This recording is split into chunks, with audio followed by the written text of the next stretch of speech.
Atony bladder. The urinary bladder is a muscular sac in the pelvic area that stores urine produced by the kidneys until it is ready to be eliminated from the body through the urethra. The bladder has a stretchable wall that allows it to expand as it fills with urine, and the muscles in its wall contract to empty the urine out of the body. The bladder is controlled by the nervous system, which signals when the bladder is full and when it is time to empty it.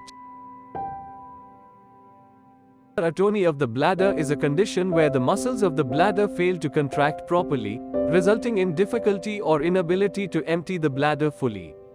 This can lead to urinary retention, incontinence, and complications such as urinary tract infections or bladder damage.